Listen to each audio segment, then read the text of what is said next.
What is going on, guys? It is Wrestlelamia here, back with another video. The Survivor Series Wargames is over, but it looks like Raw isn't slowing down as the red brand features a commercial-free first hour. Join us now as we look at this week's edition of the red brand, as well as the wildest news stories and rumors you need to know, including Roman Reigns angry after Wargames, fire Ronda Rousey trends, big plans for Rhea Ripley, an update on Randy Orton and much more. Be sure to subscribe and hit that notification bell for daily wrestling videos and follow us on Facebook for exclusive lists. Also check out WrestleLamia.co.uk and our non-wrestling channel, Incredible. Now, as always, we won't recap the matches, but just provide you with the good, the bad, and the downright ugly. As always, we start off with the good as number 1, making the most of 60 minutes. Sometimes commercial-free hours are underwhelming, but not last night, as Raw made use of every second of its first hour, beginning with a beautiful Becky Lynch promo followed by an equally beautiful brawl between the Man and Damage Control. Things were only getting started though, as the OC did battle with the Judgment Day and Kevin Owens ended his 20-year relationship with frenemy Sami Zayn. The red brand went into overdrive and hopefully it was enough to keep fans locked in for all 3 hours. Number 2, Wargames is over, but the war has just begun. It looks like AJ Styles' win over Finn Balor at Survivor Series has done nothing to resolve the war between the OC and the Judgment Day. This was evident from the 4-person mixed tag match that saw Rhea Ripley pin Mia Yim, showing that there's plenty of life left in this feud. The biggest question right now is what it will take to end this war. The WWE missed its chance by having the two factions fight in a Wargames match, but perhaps that was because it had no intent on ending it until WrestleMania. If so, is there a match that could put an end to this one? Number 3, fun with the fans. It was great to see the superstars interacting with the fans last night. Becky Lynch going out into the audience and chatting with the fans was a magical moment that showed just how happy she is to be back in the WWE. Seeing the Street Profits follow suit was fun too, but we don't think it's something that should happen on a weekly basis. First, it loses its impact, and second, you don't want a schmuck spoiling things for everyone, especially with live TV making it easy for things to go sideways. Number 4, selling Wargames. It was good to see the WWE have some of its wrestlers sell the after effects of the Wargames match. They mentioned that both Bayley and Io Sky were not cleared to compete, which meant they couldn't help their Damage Control teammate Dakota Kai. The WWE also mentioned other Wargames participants who were not cleared, again sustaining the illusion of how hellacious the twin cage competition truly is. While it would have been good to see one of the Bloodlines sell the match, except for Solo Sikoa, who could probably withstand a close call with a tactical nuke, this was a pleasant change from the past PLEs where wrestlers went through the ringer and showed up on Raw without a scratch or bruise. Number 5, Candice crushes it. A Wrestling's Poison Pixie returned after being out for several weeks thanks to a backstage attack by Damage Control, and she crushed it. LeRae battled Dakota Kai in a tough battle, with LeRae getting the win after a beautifully performed neckbreaker off the top rope. Fans will no doubt be interested to see what's next for LeRae after her big win last night. Number 6, Alexa acts up. Or was Alexa Bliss lost in space during a backstage interview last night? Well, the Firefly Funhouse symbol showed up again and Bliss went into full zombie mode, a sure sign that Bray Wyatt's control over Bliss is stronger than ever. The WWE is doing a terrific job with the slow build-up for Alexa's return to the dark side while it focuses on Wyatt on SmackDown.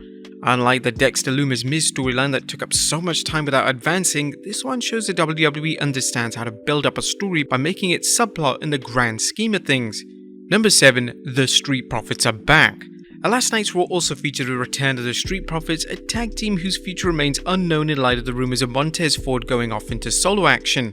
Whatever the future holds, it was fantastic to see the Profits back, and while they've wrestled Alpha Academy before, their match with Chad Gable and Otis was still lots of fun. And our long national nightmare is over. It looks like the Miz vs Dexter Lumis storyline is finally finished. If so, one hopes we can get behind one of the lousiest and most drawn out storylines in recent memory. If this storyline was a finishing move, we would have tapped out last September. But that was the good. What about the bad is number 1, WWE investigation. And we're happy to see the Miz vs Dexter Lumis storyline end, but sad to see the return of WWE investigation. Yeah, it's good to see Byron Saxton still has gainful employment in the WWE, but these segments are bad as worse as the segments from WWF's vintage Tuesday Night Titans show. Number 2, lousy officiating. The WWE needs to get its officials under control, as last night's match featuring Mia Yim vs Rhea Ripley and the subsequent 8-person mixed tag match between the OC and the Judgment Day showed the rules are being thrown out of the window. Case in point, Dominic Mysterio blatantly interfering in the Mia Yim Ripley match without being disqualified. However, when Styles ran in to deal with Mysterio, the referee immediately called him for the bell. Likewise, the 8-person match saw Rhea Ripley and Mia Yim entering illegally with no repercussions. When you take this and the woeful officiating from the Shotzi vs Ronda Rousey match, which was bad enough in its own right, you almost long for the days when Vince McMahon fined referees for not doing their job. Now, there was nothing downright ugly as the wrestlers and writers at the Red Brand worked hard to follow up on the well-received Survivor Series show. Last night's show had plenty of action, in-ring confrontations and exciting matches to keep fans tuned in, as well as some well-received returns. Shows like this are what makes some fans think a new golden age of wrestling has begun. What did you guys think of Raw last night? Let us know in the comments down below. Now let's move on to the news.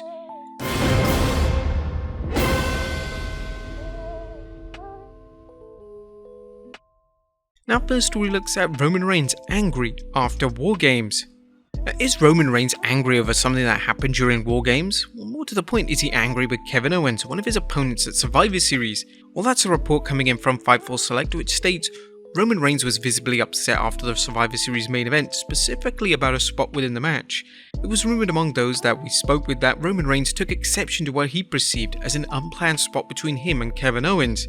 As he walked backstage, he mentioned possibly having a ruptured eardrum and wanting the spot to go as originally planned. The exclamation was said to have been expletive-filled, and it was clear to everyone that Reigns wasn't happy.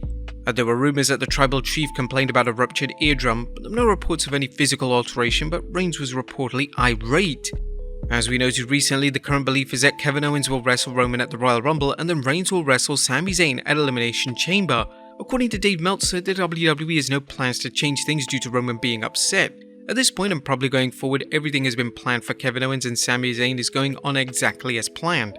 It's not like I'm going to work with him or management will bury him, none of that's happening. Whatever the plans are, barring an injury or a change, everything is going as it is planned to go. KO's win over Jey Uso on Raw suggests that there's no heat on Owens at all. Next up, Rhea Ripley headed to a big bout at WrestleMania. Exciting news for fans of the Judgment Day's Rhea Ripley, as Dave Meltzer recently commented on some big plans for Dominic Mysterio's mommy at WrestleMania 39. Speaking on the Wrestling Observer Radio, Meltzer mused, "There's a very big push for Rhea Ripley. I think we might be looking at Rhea Ripley versus Bianca Belair at WrestleMania next year." Rhea Ripley has quickly gotten over as one of the WWE's top heels despite being sidelined with an injury for several months. Do you think the nightmare is being prepped for another run as women's champion? Next up, Fire Ronda Rousey trends. Is the WWE Universe dissatisfied with Ronda Rousey's performances in the ring? Well, hashtag Fire Ronda Rousey has been trending on social media, which suggests Rousey's second run at the WWE hasn't exactly been a smash success. The biggest complaint seems to be about Ronda's ring work, particularly a Survivor Series bout against Shotzi that featured its fair share of blunders. Next up, an AEW star hints that CM Punk is gone. Some recent comments from the firm Stockley Hathaway has Wrestling News speculating that Stockley may have let the proverbial cat out of the bag. Here's what Stockley had to say on Renee Paquette's The Sessions podcast. Everything that was supposed to happen with the firm did not happen. Back it all out, what happened immediately after the pay-per-view, that was a huge part of it.